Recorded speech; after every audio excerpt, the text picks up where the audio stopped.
The stars filled the great window like diamonds scattered on black cloth. Captain Sarah Chen stood in the middle of the council chamber and tried not to show her fear. Around her, hundreds of alien beings sat in curved rows that rose up like an ancient theater. Their eyes, some with 3 pupils, others glowing with strange light, all watched her. She had been a ship captain for 12 years. She had flown through asteroid fields and survived engine failures in deep space, but nothing had prepared her for this moment. Nothing had prepared her to stand before the rulers of the galaxy. Her ship, the Defiant, had been on a simple mission. They were mapping an old part of space near Earth when they found it. A tunnel through space, ancient and still working. The science officer had called it a wormhole. Sarah had called it trouble. She had been right. The tunnel had pulled them through before they could stop. One moment they were near Earth. The next moment they were here at the center of the galaxy, surrounded by ships from 1,000 different worlds. Ships that could have destroyed the Defiant with a single shot. The aliens had not fired. Instead, they had sent a message in 100 languages. Most of them Sarah had never heard before. But one message came in perfect English. It said 3 words that changed everything. You are invited. Now she stood before the council. The alien who seemed to be in charge was tall and thin, with skin that looked like blue metal. It spoke through a device that turned its words into English. We are the Galactic Concord, the alien said. Its voice sounded like wind through metal pipes. We have governed these stars for 10,000 years. We did not expect to see your kind again. Again, Sarah thought.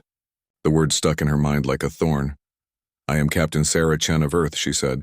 Her voice echoed in the huge chamber. We come in peace. We did not mean to enter your space. We only want to return home. The blue alien made a sound like grinding gears. Was it laughing? Sarah could not tell. Earth, the alien repeated. Terra, the 3rd planet of Sol. Yes, we know it. We know it very well. The chamber filled with noise, aliens turning to each other, speaking in their strange languages. Sarah saw surprise on faces that looked nothing like human faces. She saw fear, too. The blue alien raised one long arm. The noise stopped. Follow me, it said. Sarah followed the alien through corridors made of crystalline light. Her security officer, Lieutenant Marcus Webb, walked beside her. His hand stayed near his weapon. Sarah did not blame him. They entered a smaller room. In the center stood a single chair. It was made of dark wood, carved with symbols that seemed to move when Sarah looked at them. The chair sat on a platform, higher than all the other seats around it. Dust covered it like a gray blanket. This seat has been empty for 12,000 years, the alien said. Its voice was quiet now, almost sad. We call it the seat of Terra, the seat of Earth. Sarah felt her heart beat faster. 12,000 years? Humans had barely started farming 12,000 years ago. They did not have spaceships. They did not even have writing. I do not understand, she said. The alien pointed at the chair. Words were carved into the wood. Strange letters that twisted and turned. Sarah stared at them. And slowly, impossibly, she began to understand. The letters looked strange, but they followed patterns she knew. Ancient patterns from Earth. Can you read it? The alien asked. Its voice had an edge now, like a knife. Sarah stepped closer. Her hands shook. The letters seemed to glow in the dim light. She read them aloud, her voice barely a whisper. This seat belongs to Terra, 3rd world of Sol. This seat belongs to those who kneel to no one. The room became very quiet. Sarah could hear her own breathing.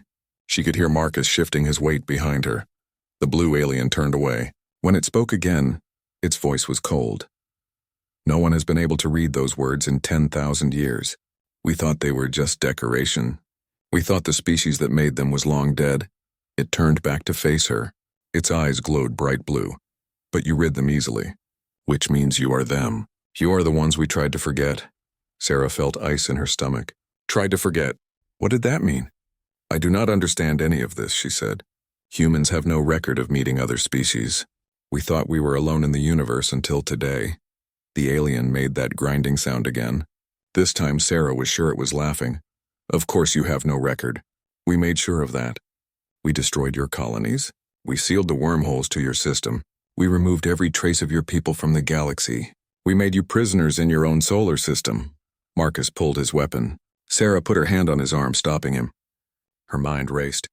Destroyed colonies? Sealed wormholes? None of this made sense. Why, she asked. Why would you do that? The alien walked to the chair. It ran one long finger through the dust. Because you refused to obey. Because when we created the conquered, when we divided the galaxy into those who rule and those who serve, you said no. You walked away from this seat. You said you would kneel to no one. The alien turned back to her. Its voice became hard as stone. So we made sure you could never threaten our order. We locked you away. And for 12,000 years it worked. Until today, Sarah felt anger rising in her chest. Her people had been prisoners and never knew it. Trapped in their own solar system by aliens who feared them. What happens now? She asked. The alien was quiet for a long moment. Around them, more aliens had entered the room. They stood in the shadows, watching. Now the blue alien said, "We have a problem. According to ancient law, this seat gives its holder special power, a veto, the ability to stop any decision the council makes. We have spent thousands of years building our civilization. We will not let you destroy it." Sarah looked at the empty chair. She looked at the aliens in the shadows. She understood now. They were afraid, not of human weapons or human ships. They were afraid of what that chair represented. They were afraid of the idea that someone might say no to them. She straightened her shoulders. She met the alien's glowing eyes. "I need to speak with Earth," she said. "I need to tell them what you have told me." The alien made a gesture. 2 guards stepped forward, their weapons ready. "You will speak to no one," the alien said. "You will wait here while the council decides what to do with you. Maybe we will let you go home. Maybe we will finish what we started 12,000 years ago."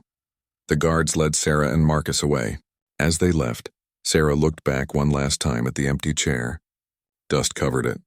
Shadows surrounded it, but it was still there, waiting, and Sarah knew that empty seat was about to change everything.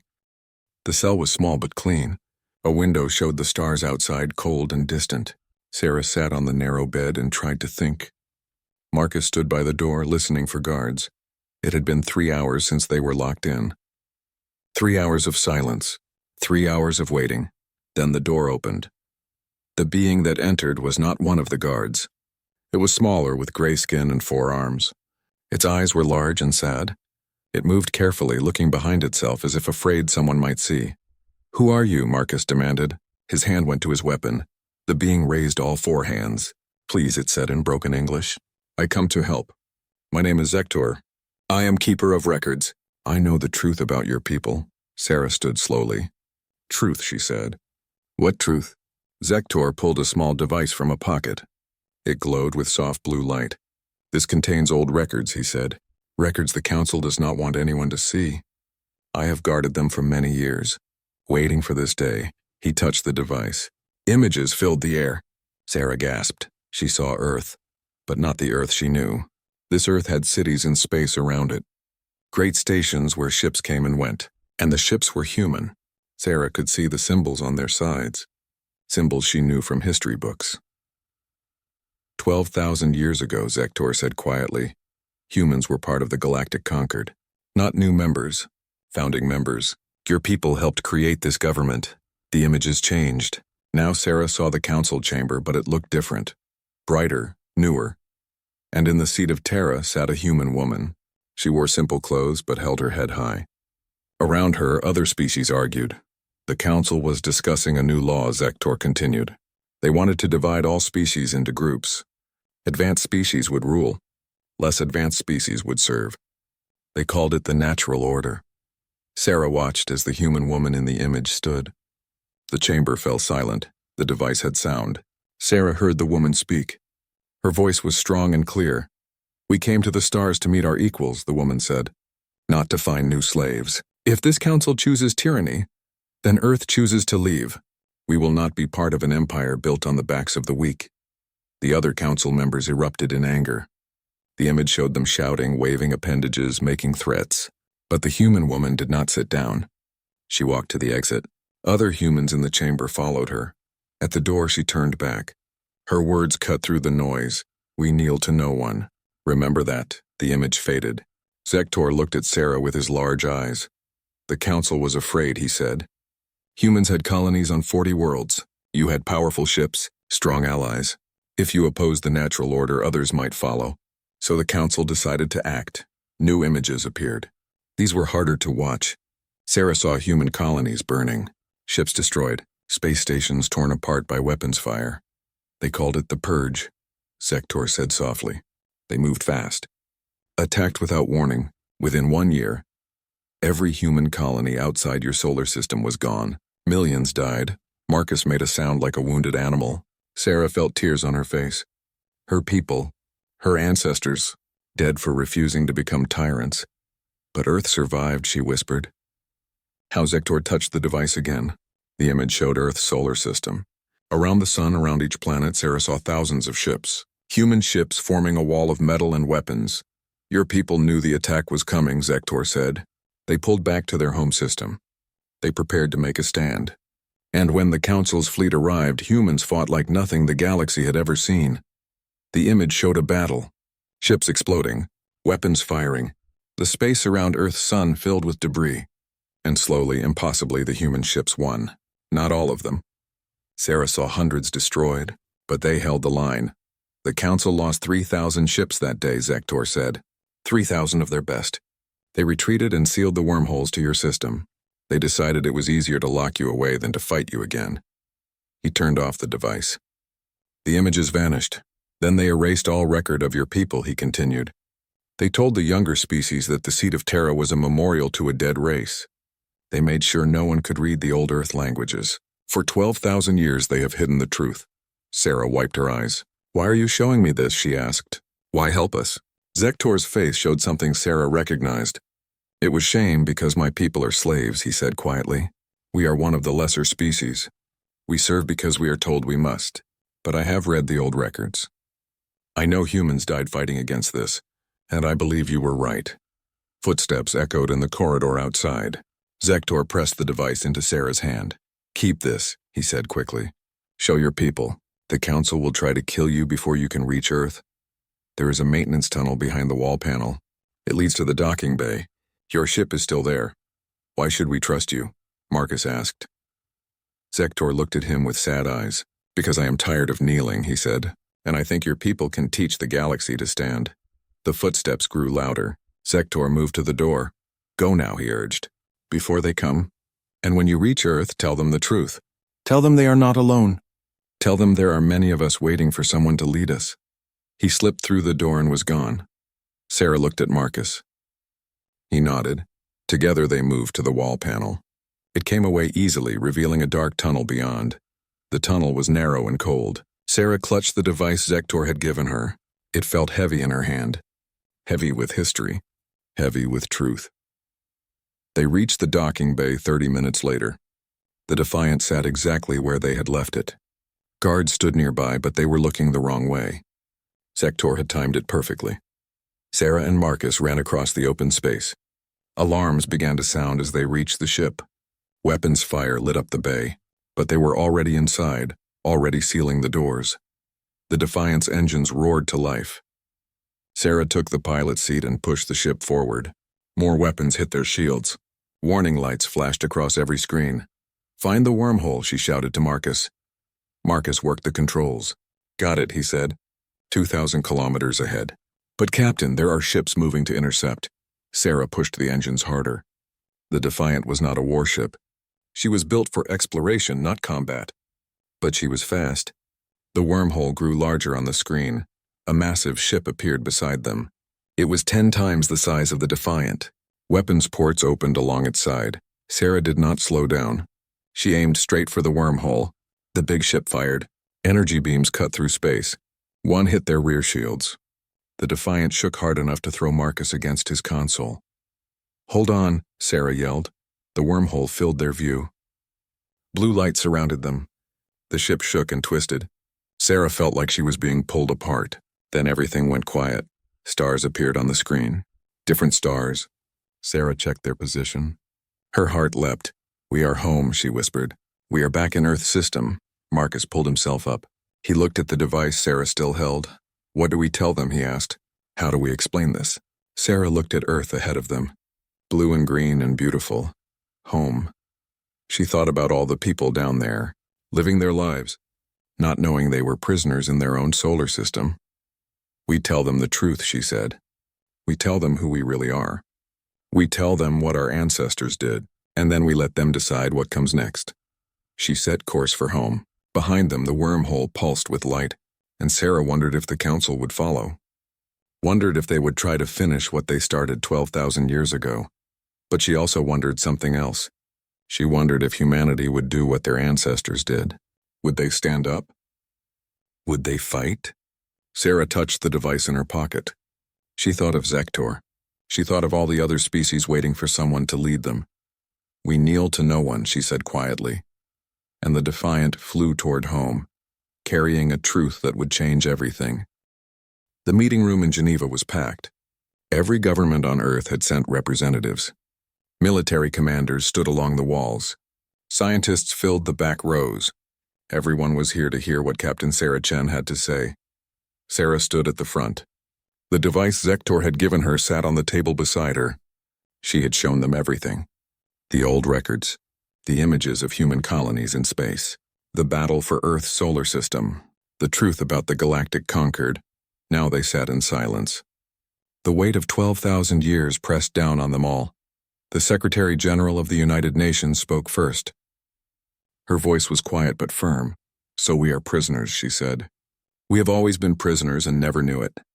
"Yes," Sarah replied. "The galactic conquered locked us away. They were afraid of what we represented, afraid we would challenge their system." A general from China stood. "What do they want now? Will they attack us?" Sarah nodded. "I believe they will try. Our seat on the council gives us power they cannot ignore. They will either force us to accept their system or they will try to destroy us." "Then we have no choice," said the American president. "We must prepare for war, or," said a quiet voice from the back. Everyone turned. An old woman walked forward. She was small and bent with age, but her eyes were bright. Sarah recognized her. Dr. Elena Vasquez, the most famous philosopher on Earth, or, Dr. Vasquez repeated, "We could do what our ancestors did. We could say no." The room erupted in argument. People shouting, fists hitting tables. The Secretary General raised her hand for silence. "Explain," she told Dr. Vasquez. The old woman moved to stand beside Sarah. She looked at all the faces watching her. "Our ancestors refused to be part of a system that made slaves of others," she said. "They gave up everything rather than compromise. They died for that belief, and now we have a choice. We can take our seat and accept the conquered as it is. Or we can finish what they started. We can challenge the entire system." "That is suicide," said the Chinese general. "You saw what happened. They destroyed 40 human colonies. They will do it again." "Maybe," Dr. Vasquez agreed. "But Captain Chen told us something else. She told us about Zektor, about the species that serve the Concord against their will. What if we are not alone? What if others are waiting for someone to stand up?" Sarah felt something stir in her chest. Hope. Dangerous, fragile hope. The room fell quiet again. People looked at each other. Sarah could see them thinking, weighing the options. Fear against principle, safety against justice. The Secretary General stood. When she spoke, her voice was steady. "We will vote," she said. "Every nation represented here will decide. Do we accept the conquered as it is? Or do we challenge it?" The vote took 2 hours. Sarah watched the numbers appear on the screen. She saw nations argue among themselves. She saw fear and courage fighting on every face. When the final count appeared, Sarah could barely breathe. The vote was unanimous. Every nation on Earth had chosen to stand. 3 weeks later, the fleet gathered in orbit around Mars. Sarah stood on the bridge of the flagship and watched the ships arrive. Hundreds of them. Every spacecraft humanity had ever built. Military vessels, research ships, colony transports, even old mining barges fitted with weapons. They were not impressive compared to what the conquered had. Sarah knew that. But they were here, all of them, ready to fly through the wormhole and face whatever came. Admiral Marcus Cole walked onto the bridge. Yes, the same Marcus who had been her security officer. Earth had promoted him to lead the fleet. He was a soldier now with the weight of humanity on his shoulders. "All ships report ready," he said. "We can depart on your order." Sarah looked at the stars ahead. Somewhere out there, the Conquered was waiting. Probably preparing to attack. Probably thinking humans would run or surrender. They were wrong. "Give the order," she told Marcus. "All ships proceed through the wormhole." And Marcus sent a message ahead. "I want the Conquered to hear it." "What message?" he asked. Sarah smiled. It was not a happy smile. It was the smile of someone who had made a hard choice and would not look back. "Tell them we are coming home," she said. "Tell them the seat of Terra will be empty no longer. And tell them we kneel to no one." The fleet moved forward.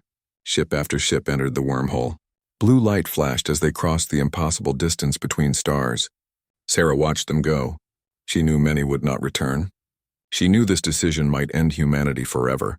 But she also knew something else. She knew that some things were worth dying for. The fleet emerged on the other side.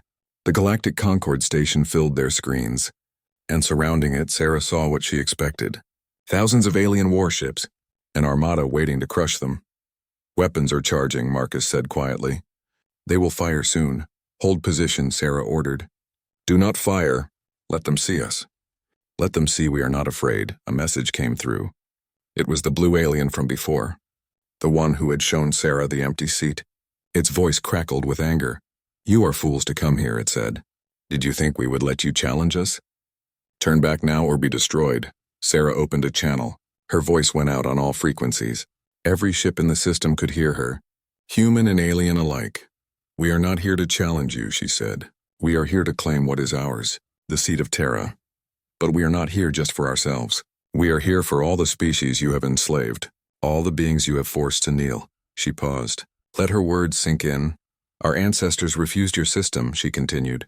"They died rather than accept it. And now we finish what they started. We did not come to take one seat. We came to make sure every species gets a seat. We came to end your empire of slaves," the alien laughed. It was an ugly sound. "You and what army? You have a few hundred ships. We have thousands. You will be dust in minutes." Then Marcus spoke. His voice was calm. It was the voice of a man who had accepted death and found peace in it. "Captain," he said. "Look at the sensors." Sarah looked. Her heart stopped. More ships were appearing. Not human ships. Alien ships. Small ones, old ones, ships that looked barely able to fly. But there were hundreds of them, thousands. Messages flooded in. Each one was different. Different languages. Different voices. But they all said the same thing. "We stand with Terra. We stand with those who kneel to no one. We are tired of being slaves." Sarah felt tears on her face. She looked at the screen. At all those ships. Species she did not know. People she had never met. All of them willing to fight. All of them willing to die. All of them waiting for someone to lead. She opened the channel again. This time she spoke not to the conquered leaders but to all the beings who had joined them. "Brothers and sisters," she said. "Thank you. We did not come here expecting help. We came because it was right. But you have shown us we are not alone. Together we can change everything." The blue alien's voice came back. It was not laughing now. "You have made a terrible mistake," it said. "All of you. We will destroy every ship here. We will burn every world that supported this rebellion." "Then try," Sarah said quietly. "But know this. You may win today. You may kill us all. But others will come. The idea is out now. The idea that no one should kneel. You cannot kill an idea. You cannot make people forget freedom once they have tasted it." The conquered fleet's weapons glowed brighter. Sarah saw the energy building. They would fire soon. And when they did, many would die. But they would not die kneeling. Sarah gave the order. "All ships prepare for battle, and may whatever gods exist have mercy on us all." The weapons fired. Space filled with light, and the battle for freedom began. The battle did not go as the Concord expected. Yes, their ships were bigger. Their weapons were stronger. But the rebels fought with something the Concord had forgotten. They fought with hope. For 3 days, space around the Concord station burned with weapons fire. Human ships moved in patterns the aliens had never seen. The smaller rebel craft swarmed like angry insects. They could not win straight fights, so they did not fight straight. They ambushed. They retreated. They struck and vanished. And slowly the Concord fleet began to break apart. On the 3rd day, something changed. A message came through on all channels. It was not from the conquered leaders. It was from one of their captains, a member of the Cathari species, reptilian beings with green scales. "My crew refuses to fire," the captain said. His voice was tired. "We have been told the rebels are criminals, traitors. But we have listened to their messages. We have heard their words. And we ask ourselves, why are we fighting? Who benefits from this? 3 Cathari ships stopped firing. They did not join the rebels, but they did not fight them either. They simply drifted in space, silent and still. The conquered leaders ordered them destroyed, but before they could act, more ships went silent. 12, then 50, then 100. The rebellion was spreading. Sarah watched from the flagship's bridge. Her ship had taken heavy damage. 2 of her engines were gone. Her shields were at 15%, but she was still alive. Still fighting, Marcus stood beside her. Blood ran down his face from a cut above his eye. But he smiled. "It is working," he said. "They are starting to question." "Starting to think," Sarah nodded. But she knew the fight was not over. The hardline conquered ships, the ones truly loyal to the old system, still outnumbered them, and they were getting desperate. A new message came through. It was the blue alien leader again. But this time its voice was different. Quieter, almost afraid. "Captain Chen," it said, "we need to talk. In person. No weapons. No tricks. It is a trap," Marcus said immediately. "Probably," Sarah agreed, "but we have to try. Order all ships to cease fire. I am going across." "You cannot," Marcus protested. "Let me go instead," Sarah shook her head. "This is not about military ranks, Marcus. This is about what we represent. They need to see that we are willing to talk. Willing to find another way." She took a shuttle across the empty space between fleets. No escorts, no weapons, just her alone in the small craft. The conquered station was massive. Sarah docked in a small bay and walked through corridors that still showed damage from the battle. Scorch marks on the walls, broken lights, the smell of burned metal. The blue alien waited in a simple room. No guards, no ceremony, just the 2 of them. "My name is Velkash," it said, "High Chancellor of the Galactic Concord, or what is left of it." Sarah studied the alien's face. It looked tired, old. She realized that Velkash might have been alive when humans last sat in their seat, might have been one of those who voted to destroy them. "Why did you call me here?" she asked. Velkash turned to look out a window at the silent ships. "To offer you a deal. Take your seat. Accept a place on the council. We will even reform some of our laws. Give the lesser species more rights. But do not destroy the conquered.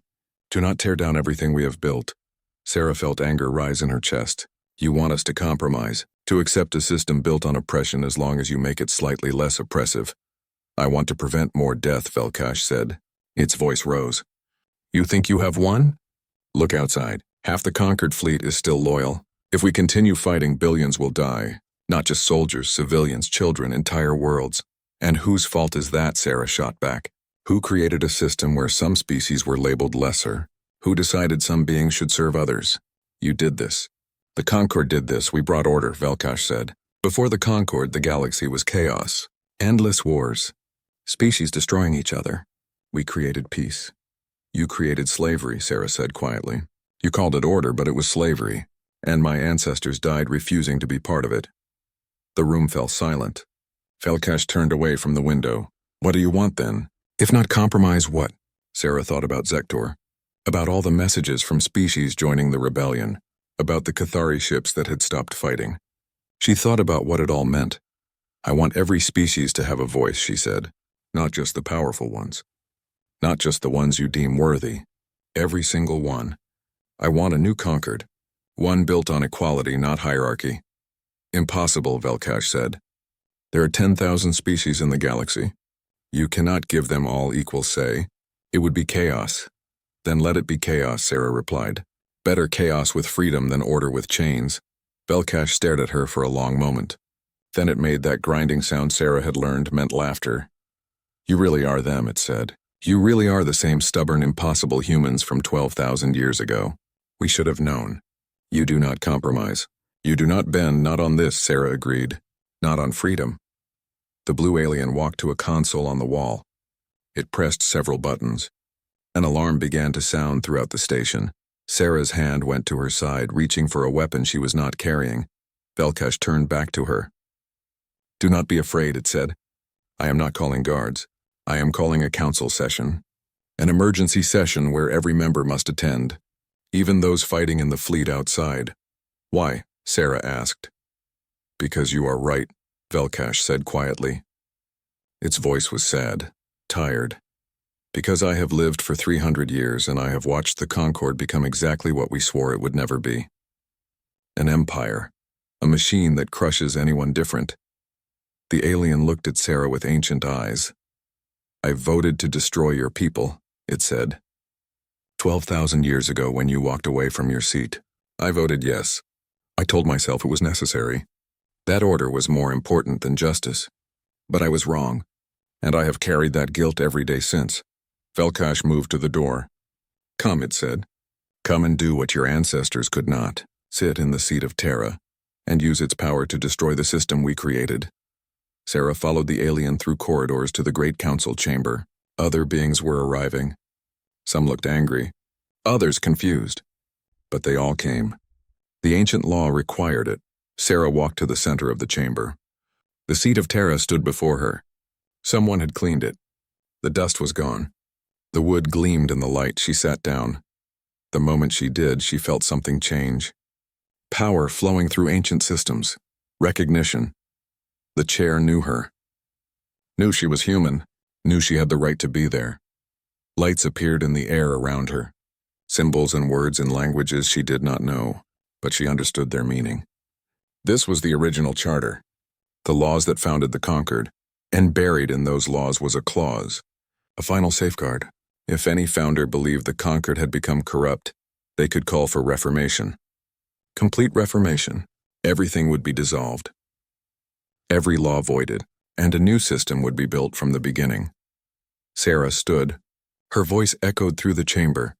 I am Captain Sarah Chen of Earth, Terra, Third World of Soul. I sit in the seat my people abandoned 12,000 years ago, and I use the power of that seat to declare this system corrupt. I call for reformation. I call for a new beginning. The lights flared brighter. Alarms sounded. And throughout the galaxy, on every world connected to the Concord network, the same message appeared. Reformation called. The Galactic Concord is dissolved. All species are invited to send delegates to build something new. Chaos erupted in the chamber. Aliens shouting, some in anger, some in joy. The hardline faction moved toward Sarah, their faces twisted with rage, but Velkash stepped in front of them. Its voice boomed through the noise. The law has been invoked. The Concord is no more. We can fight this and tear the galaxy apart. Or we can accept it and build something better. A ship captain from the hardline faction pointed a weapon at Velkash. You are a traitor, it hissed. Perhaps, Velkash said calmly. But I am a traitor who has finally chosen right over easy. The weapon fired. Velkash fell. But before the shooter could fire again, others tackled them. The chamber descended into fighting. Sarah ran to Velkash. The alien was still alive, but badly wounded. Finish it, Velkash whispered. Build the new Concord. Make it what we should have made 12,000 years ago. I will, Sarah promised. The alien smiled. Or tried to. Then its eyes closed. Outside, the battle resumed. But it was different now. The hardliners fought desperately. But more and more ships refused to join them. The rebellion was winning. Not through force. Through choice. And across the galaxy on 10,000 worlds, beings looked up at the stars and wondered. Wondered what would come next. Wondered if freedom was really possible. Sarah stood in the council chamber. Blood on her hands. Death around her. But also hope. Fragile and new. The seat of Terra would not be empty anymore. But it would not rule either. A new day was coming. For everyone. 5 years later, Sarah Chen stood at the window of her apartment on Earth and watched the sun rise. It was the same sun that had shone on humans for millions of years. But somehow it looked different now. Brighter. More hopeful. A knock came at her door. She knew who it would be. Marcus had become her closest friend during the long years of building the new Concord. He entered carrying 2 cups of coffee. Big day, he said, handing her one. Sarah smiled. The biggest. The Constitutional Convention ends today. We vote on the final charter. She had spent 5 years working toward this moment. 5 years of negotiations, arguments, compromises. Thousands of species had sent delegates. Some wanted power. Others wanted revenge. A few, like the hardliners, wanted the old system back. But slowly, painfully, they had built something new. The fighting had lasted 6 months after Sarah dissolved the old Concord. The hardline faction refused to accept change.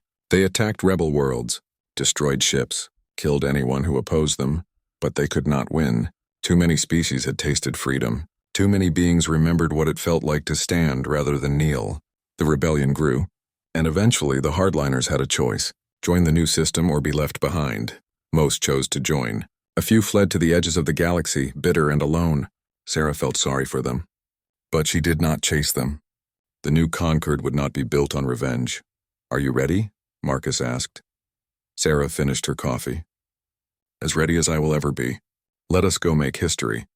They took a shuttle to the new council building.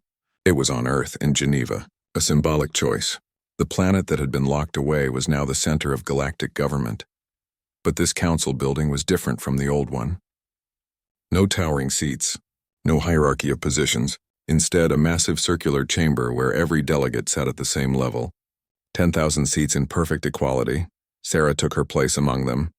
She was Earth's representative, but she had no more power than the being from the smallest colony world. That was the point. An old Cathari stepped to the center of the circle. His name was Takaron, and he had been elected as the first speaker. His job was not to rule but to guide discussions, to make sure every voice was heard. "Delegates," he said in a strong voice, "we have worked for 5 years on this document. The new charter, the laws that will govern us all.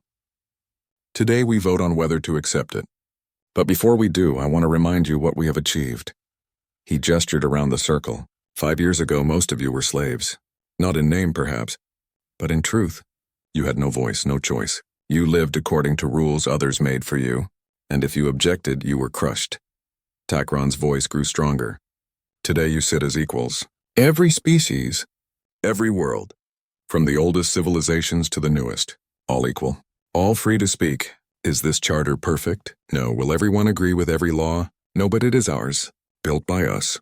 For us, a murmur ran through the chamber. Sarah saw beings nodding. She saw tears on faces that were nothing like human faces. They understood. They knew what this meant. The vote began. Each delegate stood and spoke their choice.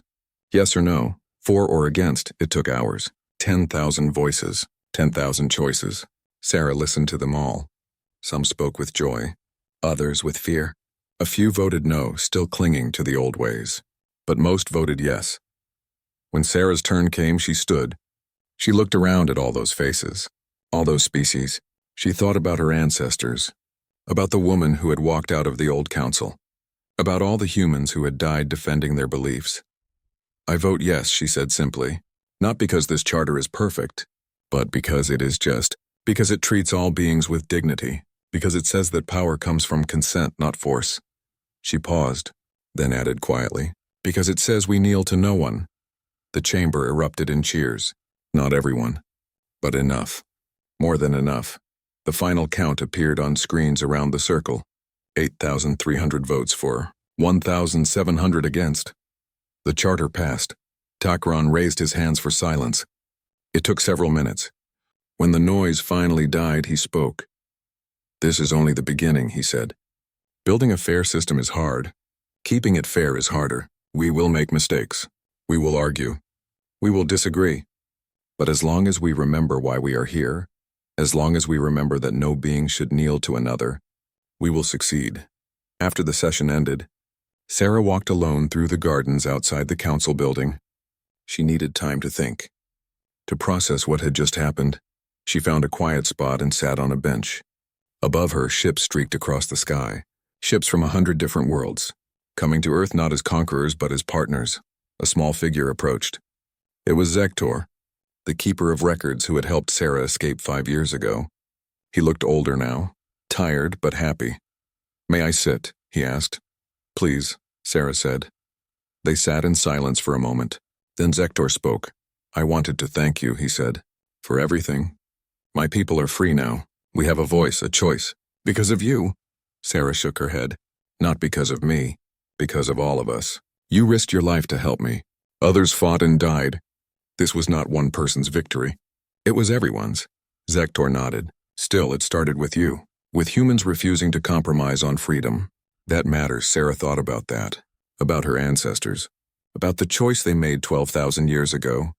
"I think it started before me," she said. "I think every being who ever stood up against tyranny contributed. every slave who rebelled, every voice that said no. We just happened to be the ones here when it all came together. They sat together watching the ships above.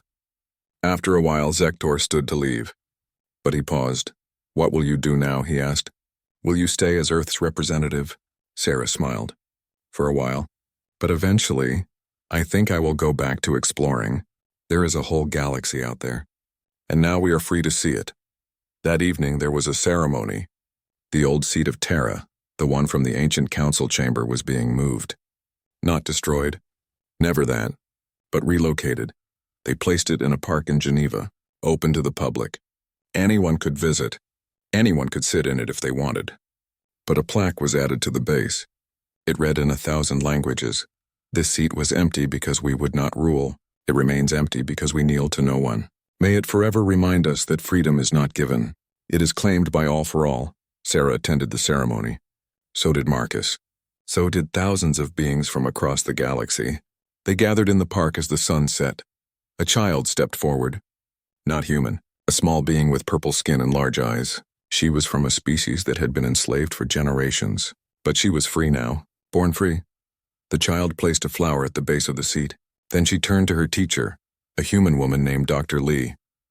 Why is it empty? The child asked. If it is so important, why does no one sit in it? Dr. Lee knelt beside the child. She spoke softly but clearly. Everyone around could hear. Because true power is not about sitting in a special chair, she said. It is not about being above others.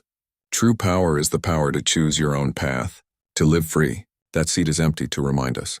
No one should sit higher than anyone else. The child thought about that. Then she smiled and nodded. She understood. Sarah watched from the crowd. She felt tears on her face. But they were good tears. Tears of relief, of hope, of pride in what they had all achieved. Marcus found her after the ceremony.